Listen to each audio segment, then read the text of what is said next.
Vamos a leer Romanos capítulo 8, versículo 1.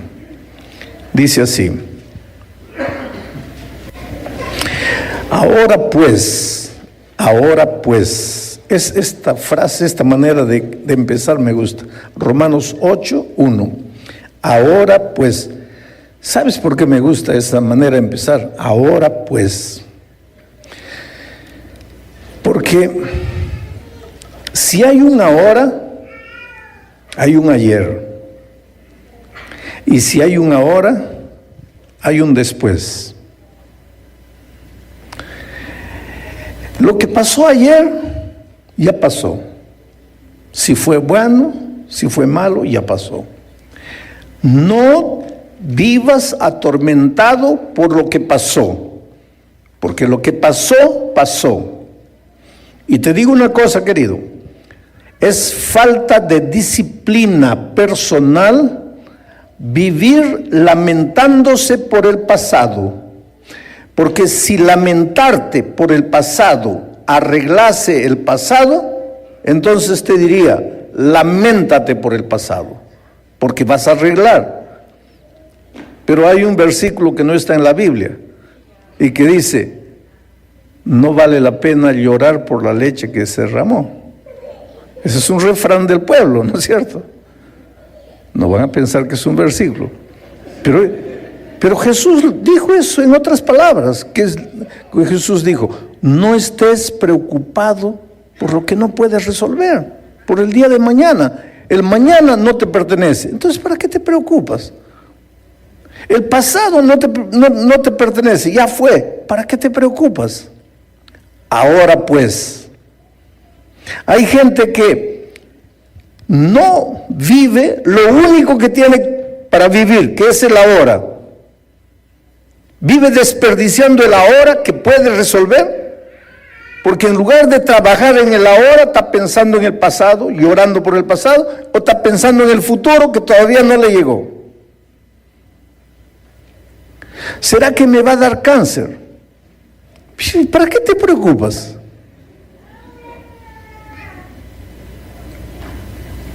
¿Será que la persecución viene? La profecía dice que sí, pero ¿para qué te preocupas? Cuando llega, pues la enfrentas. Yo digo que cuando vengan los tiempos difíciles, ¿vas a sufrir o no? Claro.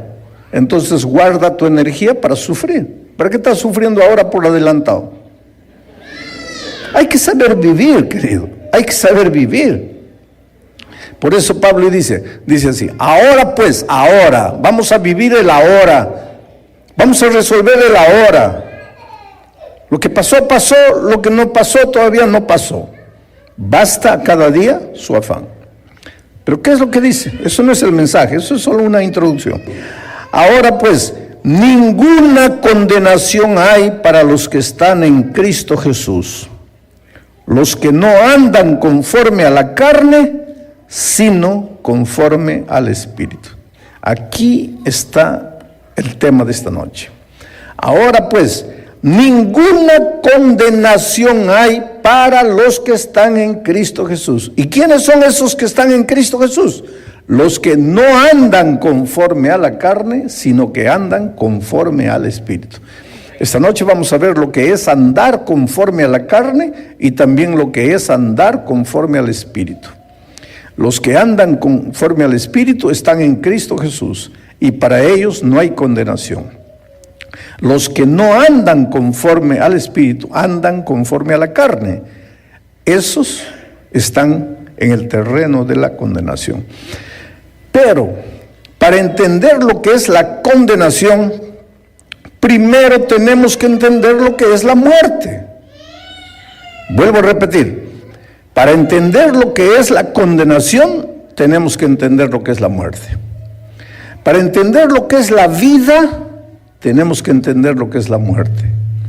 Para entender lo que es salvación, tenemos que entender lo que es la muerte, porque todo eso gira en torno de la muerte. Y la muerte no es caer y morir, eso no es la muerte. Hay que entender el verdadero sentido de la muerte. Para entender lo que es la muerte, tienes que entender lo que es la vida. ¿Y qué es la vida? La vida no es una cosa. Hay gente que piensa que la vida es 70 años que el corazón late y el pulmón respira. No, desde el punto de vista biológico, eso puede ser la vida. Pero tú no eres solamente un ser biológico, físico. Tú no eres solo carne, cuerpo, hueso. Tú tienes sentimientos. Entonces, quiere decir, la vida no es solo respirar. Ahí está la diferencia entre el animal y el hombre.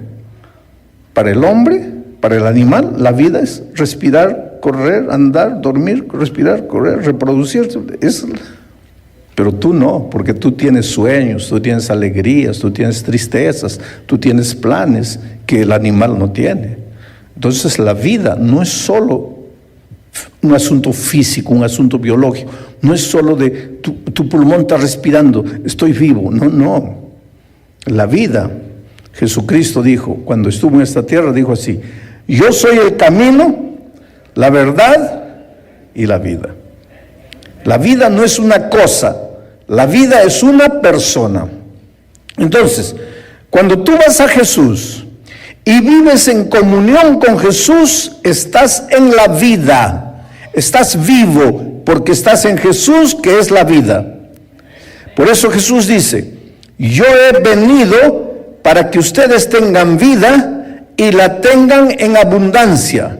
Esa vida abundante tú solo la vas a disfrutar cuando estás en Cristo Jesús, que es la vida. Por eso Juan dice: el que tiene al Hijo tiene la vida. El que no tiene al Hijo de Dios no tiene la vida. En Cristo estás vivo. Ahora, si Jesús es la vida, cuando yo me separo de Jesús, ¿de quién me estoy separando? De la vida. Y al separarme de la vida, ¿a dónde estoy entrando? Al territorio de ¿qué? De la muerte. Ahora vas a entender una cosa. Nosotros los cristianos a veces decimos así: si me porto mal, Dios me va a castigar con la muerte. Esa es una de las más grandes mentiras. Si me porto mal, Dios me va a castigar con la muerte. Lo que están queriendo decir es: si me porto mal, Dios me va a dar la muerte.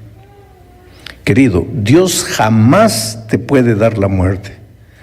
Porque para que Dios te dé la muerte, Él tendría que tener la muerte. Porque si no tiene la muerte, ¿cómo te va a dar lo que no tiene? Pero ¿qué es Dios? Él es la vida. ¿Y qué es la vida? La ausencia de muerte. Entonces en Dios no hay muerte. Él no tiene muerte. ¿Cómo te va a dar la muerte? Pero existe muerte, claro que existe muerte. Pero la muerte es la ausencia de Dios. La muerte es la ausencia de Dios, no es algo que Dios te da. La muerte no es algo que Dios te da. La muerte es algo que tú eliges, tú escoges, tú decides. Porque cuando tú te separas de Jesucristo, que es la vida, nadie te empuja para allá, nadie te arrastra para allá. Tú vas porque tú quieres. Pero cuando tú vas, te separas de la vida, te metes al territorio de la muerte. Ese es el problema. La muerte es una decisión humana. Ahora yo sé lo que tú estás preguntando. En tu corazón estás diciendo sí, pero la Biblia no dice que la paga del pecado es la muerte. Sí, la Biblia dice eso. Solo que hay un problema. La Biblia no fue escrita en español. La Biblia fue escrita ¿en qué idioma? El Antiguo Testamento en hebreo, el Nuevo Testamento en griego. Y ese versículo que dice la paga del pecado es la muerte, está en el Nuevo Testamento, está en el libro de Romanos, está en el capítulo 3, está en el versículo 23, y lo dijo Pablo, y Pablo no hablaba español, Pablo hablaba griego. Entonces, para entender correctamente lo que quiere decir la paga del pecado es la muerte, hay que conocer un poco de griego. Y entonces cuando tú lees en griego, ves que el texto originalmente, correctamente dice así: el resultado del pecado es la muerte. Ahora más me vas a decir, pero es la misma cosa, pastor. Sí, casi la misma cosa. Porque la paga es lo siguiente: tú la hiciste, yo te cobro. Eso es paga, pero el resultado no. Tú hiciste y naturalmente vas a recibir el resultado de lo que escogiste, y tú escogiste la muerte. El resultado del pecado es la muerte. ¿Y qué cosa es pecado? Isaías 59:1, creo. Vuestros pecados han hecho separación entre mí y Dios. ¿Qué es pecado? Además de ser transgresión de la ley, pecado es separarse de Dios. Cuando tú te separas de Dios, estás cometiendo pecado. Cuando tú te separas de Dios, te estás separando de la vida. Y cuando tú te separas de Dios, te separas de la vida, cometes pecado, el resultado natural es que entraste al territorio de la muerte. Ahora estás en la muerte. Sí, pero pastor, ¿y qué tiene que ver eso con la condenación? Ahí está lo interesante. Cuando tú te separas de Jesús, entras al territorio de la muerte, pero todavía no mueres. ¿Te acuerdas cuando Dios le dijo a Adán: si tocas del árbol vas a morir? ¿Adán tocó o no tocó? Tocó. ¿Murió o no murió? ¿Ah? Si murió, ¿cómo nació Caín? No murió, pero sí murió, pero no murió, pero sí murió. Ahora vas a entender lo que quiere decir la condenación. La condenación es la muerte en vida. La condenación es la muerte en vida. Estás vivo, pero estás muerto. Quiere decir, tu corazón late, tu pulmón respira, pero ya no disfrutas de la vida, ya estás en el terreno de la condenación, en el terreno de la muerte. Un día vas a morir eternamente. Cuando llegue el final de toda la historia, vas a morir eternamente. Pero desde que te separaste de Jesucristo hasta que mueras eternamente, hay un largo camino. Y ese camino se llama el camino de la condenación. ¿Y qué es el camino de la condenación? En este camino de la condenación, el diablo puede hacer dos cosas. Te quita el empleo, te quita la familia, te quita el respeto propio, te quita la dignidad, te quita la casa, te quita el carro, te quita las ganas de vivir, te deja en la miseria, pobre, arruinado, destruido, que ya no te queda otra cosa sino pensar en morir. Esa es una de las cosas que el diablo puede hacer en el terreno de la condenación. Pero también puede hacer otra cosa. Te da dinero, te da carro, te da todo, te da gloria, te da fama. ¿No ven esos artistas que venden un disco ahí y se quedan millonarios? Te da todo, pero ¿y de qué te vale? El diablo te puede dar todo materialmente, pero no te da paz. Por eso hay gente millonaria que agarra un revólver y se da un tiro. La gente pobre que ya no aguanta, agarra un revólver y se da un tiro. Y la gente rica también agarra un revólver y se da un tiro. Porque ambos, el pobre se mata, el rico se mata. ¿Por qué? Porque están en el terreno de la condenación. Entonces, no es solo que si estoy en el terreno de la condenación todo me va a ir mal. No, todo te puede ir bien también. Pero de nada te va a servir, porque no vas a tener paz en el corazón. Y yo conozco gente millonaria, gente rica, gente famosa que llora, que se desespera. ¿Por qué un artista famoso que tiene gloria, fama, dinero, poder, todo, se mete droga hasta matarse? ¿Por qué? Porque no tiene paz. Porque está en el terreno de la condenación. Está caminando el camino de la carne. Está perdido. Aquí no hay paz. Pero ahora viene Pablo y dice: pero ahora, hoy, porque ayer no interesa, pero ahora ninguna condenación hay para los que están en Cristo Jesús. No interesa cómo está tu vida. Estás perdido, estás acabado, estás semidestruido, pero ahora da media vuelta y va en dirección de Jesucristo. Y ahora ninguna condenación hay para los que están en Cristo Jesús. Pero creo que conté anoche,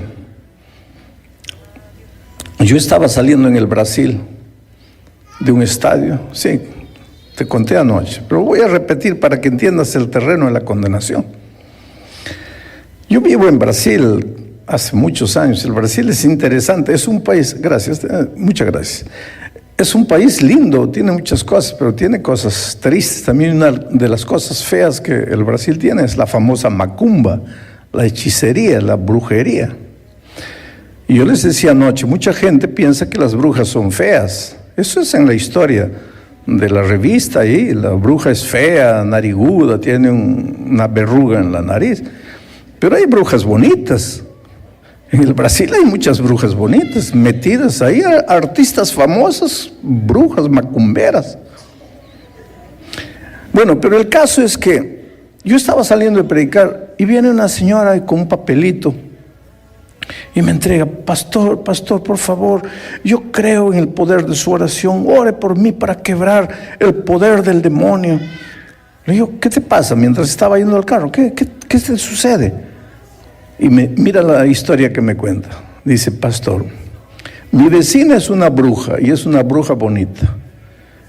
Y mi esposo se apasionó de la bruja, porque la bruja le hizo un trabajo para él enamorarse de ella. Ahora, el dinero que antes mi esposo traía para la casa, mitad le da la bruja. Estamos pasando necesidad, estamos en problemas. Mi hijo mayor de 17, 18 años descubrió que el papá está enamorando con la bruja y se metió a las drogas, y ahora está en las drogas hasta el cuello. Y hace 2 semanas, pastor, descubro que mi hijita de 13 años está embarazada. Pastor, mi vida está un infierno. Mi esposo con la bruja, mi hijo en las drogas, mi hijita embarazada. Cuando el papá les quiere decir algo a los hijos le miran: ¿y qué autoridad, qué moral tienes tú para decirme algo? Tú estás ahí con la bruja. El hogar destruido, el hogar acabado. Y ella dice: pastor, y yo he perdido las ganas de vivir. He entrado en un estado de depresión que paso días, no me levanto de la cama, no quiero trabajar, no quiero hacer nada, solo quiero morir, pastor, solo quiero morir. Y yo lo conozco a usted de los tiempos que estaba en la televisión, en la radio, y cuando el otro día dijeron que usted iba a predicar, vine para que usted ore por mí, para romper el poder de la macumba. Le digo: está bien, yo voy a orar por ti, pero dime, ¿tú eres de la iglesia? No, pastor, yo no soy de la iglesia. Le digo: pero esta noche yo dije a las personas: levántense, vengan adelante, entreguen la vida a Cristo. ¿Tú te levantaste? No, pastor. ¿Por qué no te levantaste? Ah, pastor, disculpe, pero es que yo no quiero cambiar de religión, pastor. ¿Tú te das cuenta? Yo no te estoy hablando de religión, yo te estoy hablando, querido, de tu vida, ¿Está todo bien en tu vida? ¿O las cosas están de cabeza para abajo? Por más que te esfuerzas, que luchas para arreglar. Porque el otro día alguien me dice: sí, pastor, a mí me pueden acusar de todo, pero de ocioso no. Trabajo en 2 empleos, salgo a las 4 de la mañana, vuelvo a las 11 de la noche. Lucho, pastor, trabajo. Y yo veo otra gente que trabaja menos que yo, progresa. Y yo en la pobreza, en la miseria. ¿Sabes por qué? Estás en el terreno de la condenación. Estás en el terreno de la condenación. Pero pastor, ¿cómo sabe usted que estoy en el terreno de la condenación? Yo te hago una simple pregunta. ¿Cuándo en tu vida diste la media vuelta y te entregaste a Jesús. Porque Pablo dice, ahora ninguna condenación hay para los que están en Cristo Jesús. ¿Cuándo te entregaste? ¿Cuándo fuiste?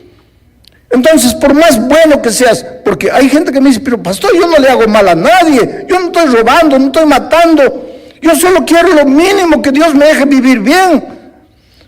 Y Dios quiere que vivas bien, pero es que tú no estás en el territorio de Dios, tú estás en el territorio de la condenación.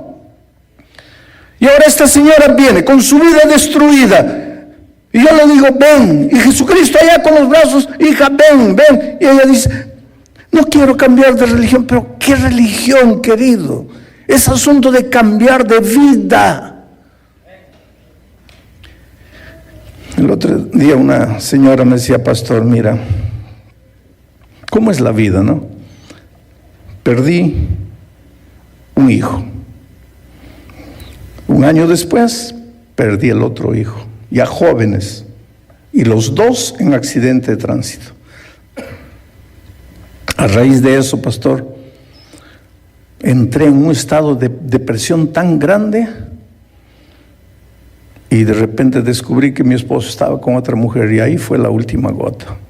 Ahora sin esposo y sin hijos, me vine a Estados Unidos.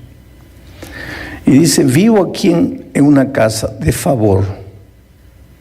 Pero miren lo que ella me cuenta, pastor. A las 5 de la mañana, antes que nadie se haya levantado en la casa, yo me levanto y me voy. Y solo vuelvo en la noche después que todos se han acostado. ¿Y sabe por qué, pastor? Porque me da vergüenza comer. Está bien una semana, 15 días, un mes, pero estoy 8 meses, no encuentro trabajo. Y claro, cuando llega la hora de comer, ellos sirven la mesa. Yo tengo vergüenza, pastor, por eso me salgo de las 6, 5 de la mañana y vuelvo en la noche. ¿Dónde está Dios?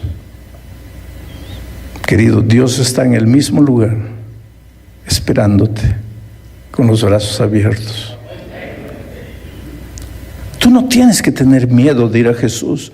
Ah, pastor, pero es que si me entrego a Jesús ya no voy a poder fumar, ya no voy a poder beber, ya no voy a poder ir a las fiestas. ¿Quién te ha dicho? Tú no tienes que preocuparte. Cuando tú piensas en ir a Jesús, tú no tienes que pensar qué es lo que no vas a hacer. Tú tienes que pensar simplemente en vivir la más linda historia de amor con Cristo. Yo siempre me pregunto, ¿qué es lo que los novios piensan en la hora del matrimonio? Ahí están. Yo no hago mucho matrimonio, pero a veces veo a los dos novios frente a mí. Él mira a la chica, flaquita, todas las novias son flaquitas cuando se casan. La ve ahí. ¿Qué pensará el novio? A ver, voy a imaginar. ¿Cuánto frijol comerá esta chica por día? ¿Y cuántos años voy a estar casada con ella? A ver, ¿cuánto cuesta el frijol? En 50 años de casado, ¿cuánto frijol? Se vuelve loco. Va a salir corriendo, no se va a casar. ¿Y ella qué pensará en los moldes tradicionales de un matrimonio? Tengo que lavar ahora, ya que me casé, tengo que lavarle las camisas. ¿Cuántas camisas se ensuciará por día? Y en 50 años, ¿cuánta camisa voy a lavar? Saldría corriendo. Pero cuando dos novios se casan, ¿están pensando en lavar camisa, en comprar frijol? Nadie se acuerda de eso. ¿Para qué se casan? Para vivir la más linda historia de amor. Ahora, cuando termina la luna de miel, vuelven. ¿Hay que lavar camisa o no? ¿Hay que comprar frijol o no? Pero nadie se casa para eso. Entonces, querido, ¿por qué es que tú, cuando piensas hacerte cristiano, dices, pero ahora ya no podré fumar, ahora ya no podré ir a la fiesta? Pero ¿quién se casa para eso, querido? Tú no te entregas a Cristo para eso, tú te entregas a Jesús para vivir la más linda historia de amor con Cristo.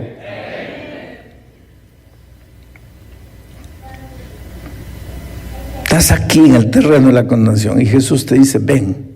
Pues entonces va, corre, entrégate al Señor Jesucristo.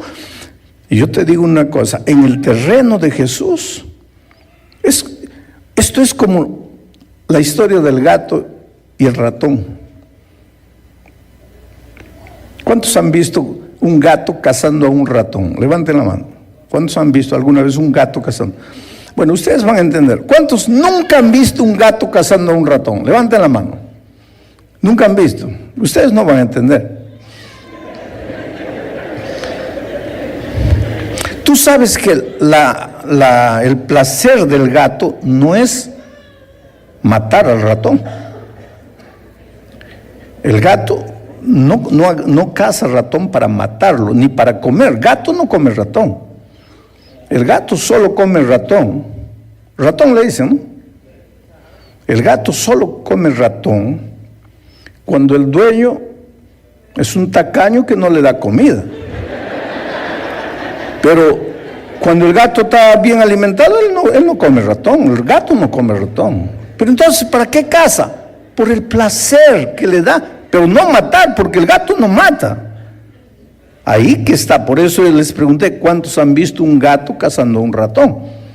Porque el gato agarra al ratón y no le mete las garras. Porque si le mete las garras lo mata y él no quiere matarlo. Tampoco lo muerde, solo lo mordisquea un poquito así. Porque lo que quiere es hacerlo sufrir. El pobre ratoncito se desmaya. Ahí el gato se queda tranquilo, se hace al tonto, como que no le interesa, se queda ronroneando. El ratoncito se despierta, lo ve al gato indiferente, se da cuenta que no lo han matado. Estoy vivo. Y comienza un paso, otro paso, alejarse, su huequito está allá. Ya me voy. Y cuando comienza a correr, ahí viene el gato, de un salto lo agarra nuevo. Y ahí comienza nuevamente la tortura hasta desmayarlo. Ahí lo deja hasta que reaccione. Ahí comienza la tortura. Y tú puedes ver que un gato puede quedarse un día entero torturando al ratón y no lo mata. Solo lo mordisquea. El gato es el diablo y el ratoncito somos nosotros. ¿Tú crees que el placer del diablo es matarte? Calma. Un día cuando llegues aquí vas a morir, pero calma. Y mientras no mueras aquí, vas a caminar el camino de la condenación y ahí él va a entrar con la operación tortura. Te va a torturar de día y de noche, de una manera, de la otra, hasta que en la mitad del viaje, de repente tú mismo vas a querer morir, porque ya no aguantas más el estilo de vida del camino de la condenación. Pero querido, aquí de este otro lado está el Señor Jesucristo, diciendo: hijo, ven. Dice: volved a mí, ¿por qué moriréis, oh casa de Israel? No importa lo que has hecho, no importa lo que has vivido, no importa tu pasado, ven. En Cristo Jesús todos somos hechos criaturas nuevas, ven. Tus pecados te serán perdonados. Si tus pecados son rojos como el carmesí, serán como blanca lana. Ven. Y sabes que la mayoría de nosotros está aquí. Mira para Jesús, quiere ir, mira para el gato. Mira para Jesús, mira para el gato. Ve a Jesús, querido, entrégate, ríndete. Ahora, cuando tú llegas a Jesús, el Salmo 46 dice: Dios es nuestro refugio y fortaleza. Y para que entiendas en el lenguaje del gato, Dios es nuestro huequito, nuestro agujero, donde nos metemos y ahí pueden medir 50 gatos. Estamos seguros. Ahí el diablo no nos toca, puede hacer lo que quiera. Mira, hace años, yo estaba en el Brasil. Ya les he contado esa historia muchas veces. Salí de mi cuarto en el hotel, una ciudad llena de macumba ahí en el norte de Brasil, la ciudad del Salvador, no el país del Salvador, la ciudad del Salvador de Brasil. Y salgo así y veo un círculo de ceniza de cigarro así enorme, una canasta sin tapa abierta y un sapo enorme patas arriba, moviéndose de manera grotesca porque el sapo le habían clavado alfiler por todo el cuerpo, en las articulaciones, en el pulmón, en el riñón, en el corazón, por todo. El pobre sapo no estaba muerto, estaba agonizando. Para mí, ver un sapo vivo ya no me gusta. Imagínense un sapo en esa condición. Fue una cosa terrible. Y di un salto, pero ¿qué me hicieron? Y agarré el teléfono, llamé al gerente del hotel. ¿Qué hicieron aquí en mi cuarto? Ahí el gerente viene. Ay, señor, le han hecho una macumba. Le digo, está bien, pero manda a limpiar, yo quiero salir, porque no se podía salir, una cosa enorme ahí. Y él manda a llamar a las 2 chicas para limpiar el cuarto. Y las muchachas vienen. Ay, le han hecho una macumba. Le digo, por favor, limpien, ¿qué quiero hacer? No, señor, no, nosotros no podemos tocar eso. Pero yo quiero salir. No, pero tenemos que llamar a un entendido porque le han hecho un trabajo de macumba y eso solo puede ser deshecho por alguien que entienda, porque nadie puede tocar eso. Pero yo tengo que salir. No, pero nosotros... Y el gerente miró a las muchachas, ya, limpien. Y las pobres comenzaron a llorar de miedo. Y claro, querido, ahora te digo una cosa, mira. Si tú no estás en el refugio, si tú estás aquí, ten pavor del enemigo. Porque a veces tú piensas, no, que me han hecho un trabajo de hechicería, de brujería. Si estás en el terreno de la condenación, te agarra todo, porque estás en el territorio del enemigo. Yo entendí, pobres chicas, tal vez ellas no conocían a Jesús. ¿Y para qué las iba a hacer sufrir? Le dije, mira, dame la escoba, yo voy a limpiar. No, Señor, no haga. Mira, tú quédate tranquila. Limpié, recogí todo, salí. Estoy hablando de una cosa más de 30 años atrás. La mujer todavía me dice, Señor, cuídese, mire, está viendo esa aguja en el riñón, usted va a morir del riñón. Está viendo en las articulaciones, usted va a morir todo seco. Aquí estoy, querido, por la gracia de Dios. Mis riñones están bien, mis pulmones están bien, mi corazón está bien, mis articulaciones están perfectas. ¿Por qué? Es que Pablo dice, ninguna condenación hay para quien está en Cristo Jesús. Romanos capítulo 8, versículo 1. Dice así. Ahora pues, es esta frase, esta manera de empezar me gusta. Romanos 8, 1. Ahora pues, ¿sabes por qué me gusta esa manera de empezar? Ahora pues. Porque si hay un ahora, hay un ayer. Y si hay un ahora, hay un después. Lo que pasó ayer, ya pasó. Si fue bueno, si fue malo, ya pasó. No vivas atormentado por lo que pasó, porque lo que pasó, pasó. Y te digo una cosa, querido, es falta de disciplina personal vivir lamentándose por el pasado. Porque si lamentarte por el pasado arreglase el pasado, entonces te diría, lamentate por el pasado, porque vas a arreglar. Pero hay un versículo que no está en la Biblia y que dice, no vale la pena llorar por la leche que se derramó. Ese es un refrán del pueblo, ¿no es cierto? No van a pensar que es un versículo. Pero Jesús dijo eso en otras palabras.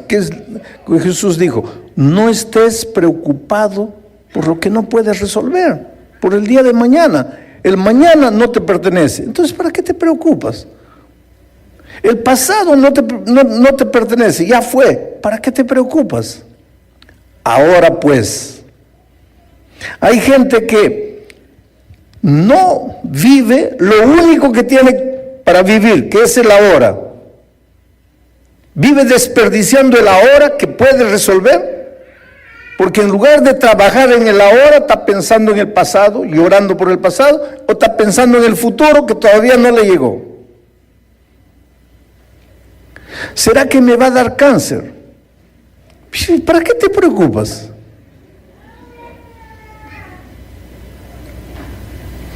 ¿Será que la persecución viene? La profecía dice que sí, pero ¿para qué te preocupas? Cuando llega, pues la enfrentas. Yo digo que cuando vengan los tiempos difíciles, ¿vas a sufrir o no? Claro.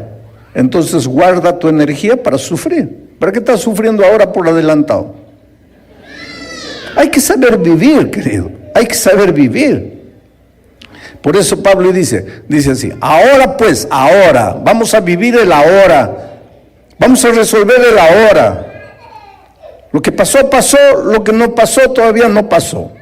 Basta cada día su afán. Pero ¿qué es lo que dice? Eso no es el mensaje, eso es solo una introducción. Ahora pues, ninguna condenación hay para los que están en Cristo Jesús. Los que no andan conforme a la carne, sino conforme al Espíritu.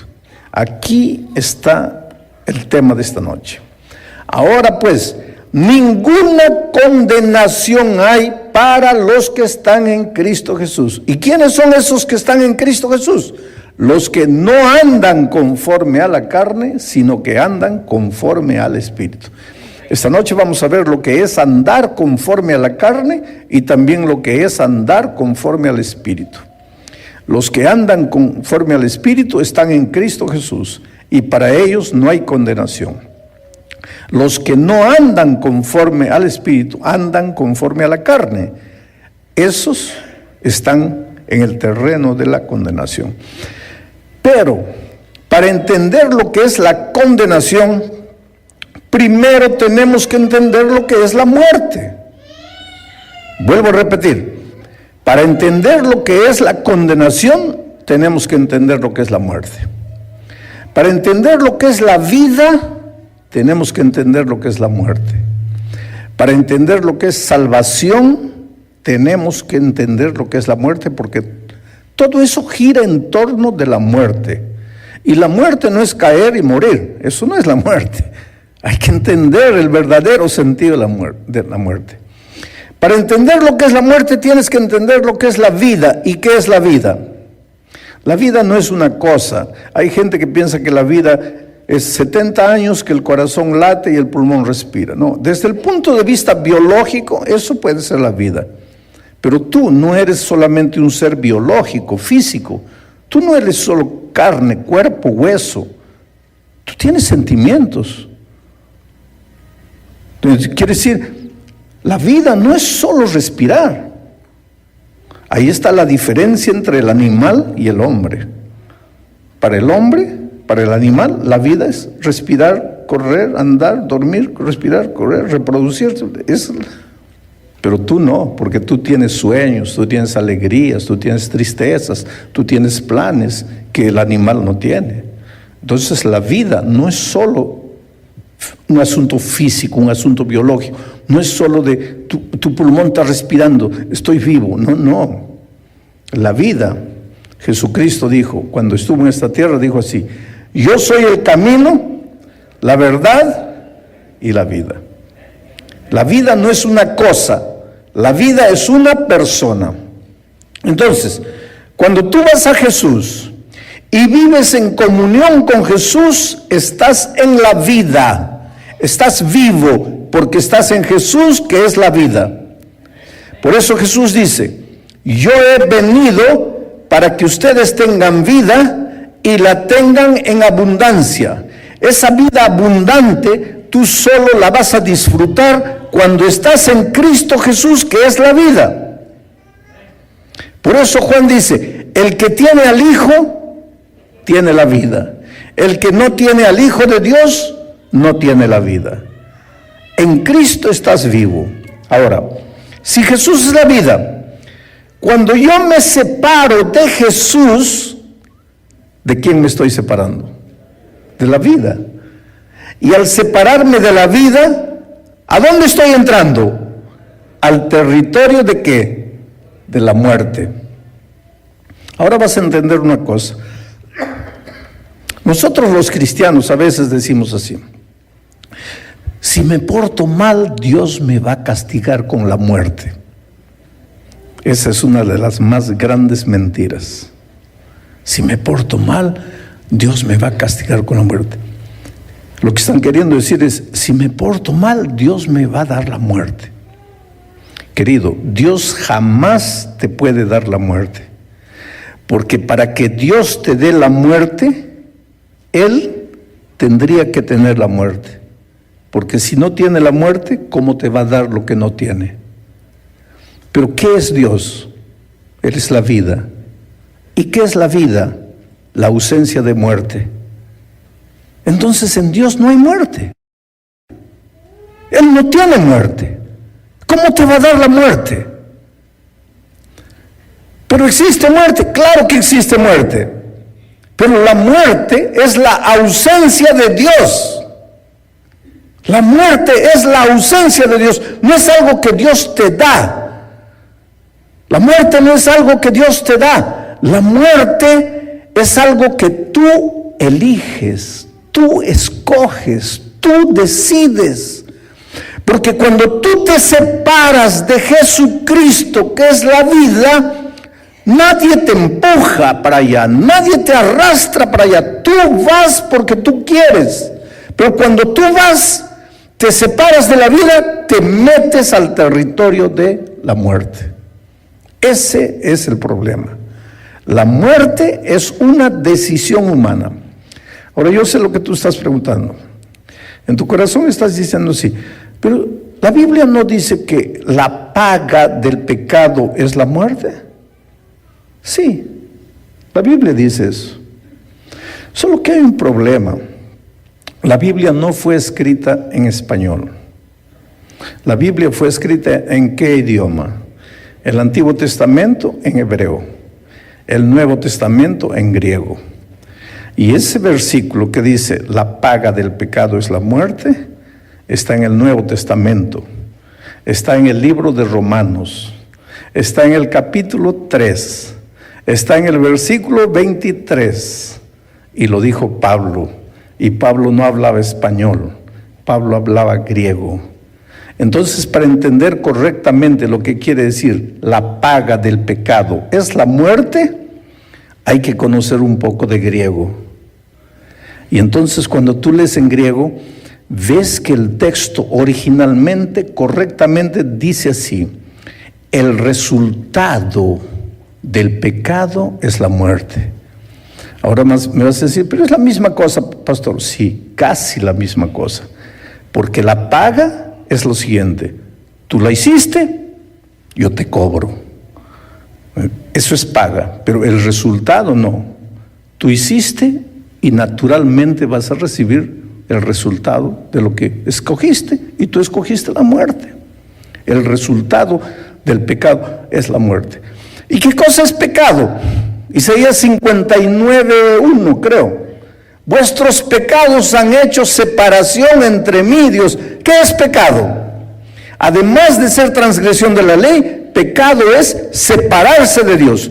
Cuando tú te separas de Dios, estás cometiendo pecado. Cuando tú te separas de Dios, te estás separando de la vida. Y cuando tú te separas de Dios, te separas de la vida, cometes pecado, el resultado natural es que entraste al territorio de la muerte. Ahora estás en la muerte. Sí, pero pastor, ¿y qué tiene que ver eso con la condenación? Ahí está lo interesante. Cuando tú te separas de Jesús, entras al territorio de la muerte, pero todavía no mueres. ¿Te acuerdas cuando Dios le dijo a Adán: si tocas del árbol vas a morir? ¿Adán tocó o no tocó? Tocó. ¿Murió o no murió? ¿Ah? Si murió, ¿cómo nació Caín? No murió, pero sí murió, pero no murió, pero sí murió. Ahora vas a entender lo que quiere decir la condenación. La condenación es la muerte en vida. La condenación es la muerte en vida. Estás vivo, pero estás muerto. Quiere decir, tu corazón late, tu pulmón respira, pero ya no disfrutas de la vida, ya estás en el terreno de la condenación, en el terreno de la muerte. Un día vas a morir eternamente. Cuando llegue el final de toda la historia, vas a morir eternamente. Pero desde que te separaste de Jesucristo hasta que mueras eternamente hay un largo camino. Y ese camino se llama el camino de la condenación. ¿Y qué es el camino de la condenación? En este camino de la condenación el diablo puede hacer dos cosas. Te quita el empleo, te quita la familia, te quita el respeto propio, te quita la dignidad, te quita la casa, te quita el carro, te quita las ganas de vivir, te deja en la miseria, pobre, arruinado, destruido, que ya no te queda otra cosa sino pensar en morir. Esa es una de las cosas que el diablo puede hacer en el terreno de la condenación. Pero también puede hacer otra cosa. Te da dinero, te da carro, te da todo, te da gloria, te da fama. ¿No ven esos artistas que venden un disco ahí y se quedan millonarios? Te da todo, pero ¿y de qué te vale? El diablo te puede dar todo materialmente, pero no te da paz. Por eso hay gente millonaria que agarra un revólver y se da un tiro. La gente pobre que ya no aguanta, agarra un revólver y se da un tiro. Y la gente rica también agarra un revólver y se da un tiro. Porque ambos, el pobre se mata, el rico se mata. ¿Por qué? Porque están en el terreno de la condenación. Entonces, no es solo que si estoy en el terreno de la condenación todo me va a ir mal. No, todo te puede ir bien también, pero de nada te va a servir, porque no vas a tener paz en el corazón.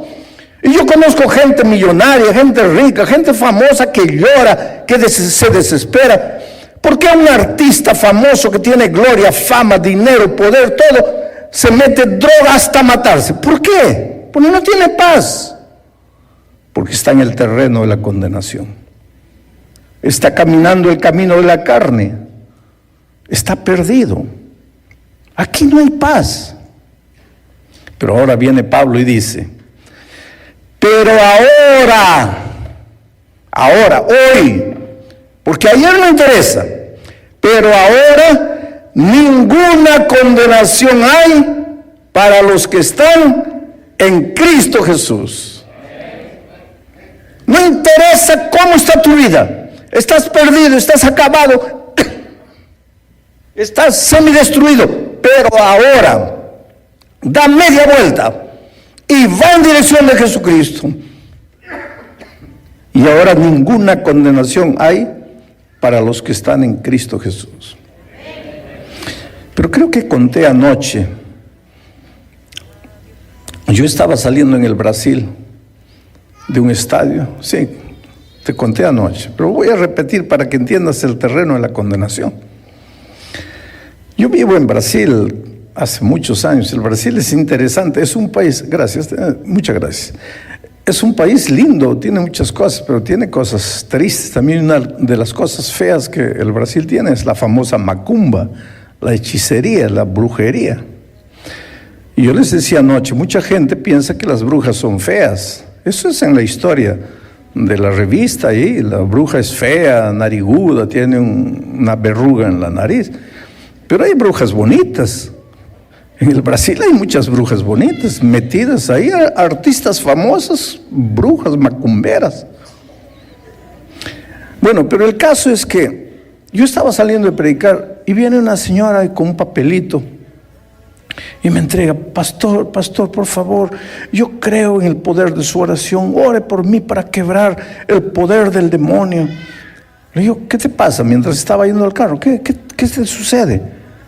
Y mira la historia que me cuenta. Dice, pastor, mi vecina es una bruja y es una bruja bonita. Y mi esposo se apasionó de la bruja, porque la bruja le hizo un trabajo para él enamorarse de ella. Ahora, el dinero que antes mi esposo traía para la casa, mitad le da la bruja. Estamos pasando necesidad, estamos en problemas.